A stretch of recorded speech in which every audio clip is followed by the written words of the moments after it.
Hello friends, welcome to Smile Talk paramedical channel. Friends, ಯಾರೆಲ್ಲ ಅಭ್ಯರ್ಥಿಗಳು ಮೊನ್ನೆ ನಡೆದಿರುವಂತಹ ಸಪ್ಲಿಮೆಂಟ್ರಿ 2025ರಲ್ಲಿ ಎಕ್ಸಾಮಿನೇಷನನ್ನು ಬರೆದಿದ್ದೀರಾ ಅಂಥ ವಿದ್ಯಾರ್ಥಿಗಳಿಗೆ ಇವತ್ತಿನ ಅಪ್ಡೇಟ್ ಏನಿರುತ್ತೆ ಅಂತಂದರೆ, ನಿಮ್ಮ ಏನು ಪೇಪರ್ಗಳು ನಿಮ್ಮ ಎಕ್ಸಾಮನ್ನು ಬರೆದಿದ್ರಿ ಅದರ ಒಂದು ವ್ಯಾಲ್ಯುಯೇಷನ್ಸ್ ಇವತ್ತಿಗೆ ಆಲ್ಮೋಸ್ಟ್ ಕಂಪ್ಲೀಟ್ ಆಗಿದೆ ಅಂತ ಹೇಳಿ ಬರ್ತಾ ಇದೆ. ಸೊ ಎಲ್ಲ ಸೆಂಟರ್ಗಳಿಗೆ ಮಾಹಿತಿ ಕೇಳಿದಾಗ ವ್ಯಾಲ್ಯುಯೇಷನ್ಸ್ ಆಲ್ಮೋಸ್ಟ್ ಎಲ್ಲ ಮುಗಿದಿದೆ. ರಿಜೆಕ್ಟ್ ಆಗಿರುವಂಥ ಒಂದಷ್ಟು ಪೇಪರ್ಗಳನ್ನು ಮಾತ್ರ 2 ದಿವಸದಲ್ಲಿ ಮುಗಿಸ್ಬೋದು. ಸೊ ವಿತಿನ್ 2 ದಿನಗಳಲ್ಲಿ ಎಲ್ಲ ಒಂದು ವ್ಯಾಲ್ಯುಯೇಷನ್ ಪೇಪರ್ಸ್ಗಳು ಪ್ರೊಸೀಜರ್ ಎಲ್ಲ ಕಂಪ್ಲೀಟ್ ಆಗುತ್ತೆ ಅಂತ ಹೇಳಿದ್ದಾರೆ. ಅಂದರೆ ಸೋಮವಾರ ದಿನದಿಂದ ಎಲ್ಲ ಪೇಪರ್ ವ್ಯಾಲ್ಯುಯೇಷನ್ ಕಂಪ್ಲೀಟ್ ಆಗುತ್ತೆ.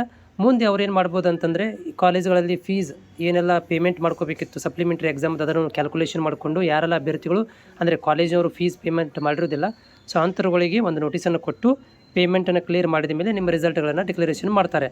ಸೊ ಅಂದಾಜಾಗಿ ಏನಪ್ಪ ಅಂತಂದರೆ, ಇದೇ ತಿಂಗಳು ನನಗೆ ಅಕ್ಸೆಪ್ಟೆಡ್ ಡೌಟ್ ಅನ್ನಿಸ್ತಾ ಇದೆ, ಇದೇ ತಿಂಗಳು ಕೊನೆ ವಾರ ತನಕ ಬರ್ಬೋದು ಅನ್ನೋದು ಅನ್ನಿಸ್ತಾ ಇದೆ. ಯಾಕಂದರೆ ವ್ಯಾಲ್ಯುಯೇಷನ್ ನೋಡಿ ಇವಾಗ ಆಲ್ಮೋಸ್ಟ್ ಇವತ್ತು ಕಂಪ್ಲೀಟ್ ಆಗಿದೆ ಅಂತ ಹೇಳ್ತಿದ್ದಾರೆ. 7 ದಿವಸದಲ್ಲಿ ಕಂಪ್ಲೀಟ್ 100% ಆಗುತ್ತೆ ಅಂತ ಹೇಳ್ತಾ ಇದ್ದಾರೆ ಅಂದಮೇಲೆ, ಸೊ ನಿಮ್ಮ ರಿಸಲ್ಟ್ಗಳು ಇದೇ ತಿಂಗಳು ಕೊನೆ ವಾರ ತನಕ ಬರ್ಬೋದು, ಹೇಳೋಕ್ಕಾಗೋದಿಲ್ಲ. ಬಟ್ ನಾನು ಗ್ಯಾರಂಟಿ ಕೊಡ್ತಾ ಇಲ್ಲ ನಿಮ್ಗೆ ಬರುತ್ತೆ ಅಂತೇಳಿ. ಯಾಕಂದರೆ ನಿಮಗೂ ಗೊತ್ತಿದೆ ಟೆಕ್ನಿಕಲ್ ಪ್ರಾಬ್ಲಮ್ ಮತ್ತು ಪ್ಯಾರಾಮೆಡಿಕಲ್ ಬೋರ್ಡ್ದು ನಿಮಗೂ ಕೂಡ ಚೆನ್ನಾಗಿ ಗೊತ್ತಿದೆ ಎಷ್ಟು ಅದು ರಿಸಲ್ಟ್ಗಳನ್ನು ಏನು ಮಾಡ್ತಾರೆ ಅಂತಂದರೆ, ಸರ್ವರ್ ಪ್ರಾಬ್ಲಮ್ ಮಾಡ್ಕೊಂಡು ಟೆಕ್ನಿಕಲ್ ಪ್ರಾಬ್ಲಮ್ ಮಾಡ್ಕೊಂಡು ಎಲ್ಲವನ್ನೂ ಕೆಡಿಸಿಬಿಡ್ತಾರೆ.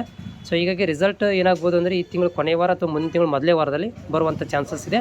ಅದಕ್ಕಿಂತ ಮೊದಲು ಏನಾದರೂ ಮಾಹಿತಿ ಬಂದರೆ ನಿಮಗೆ ಮಾಹಿತಿನ ಕೊಡ್ತೇನೆ.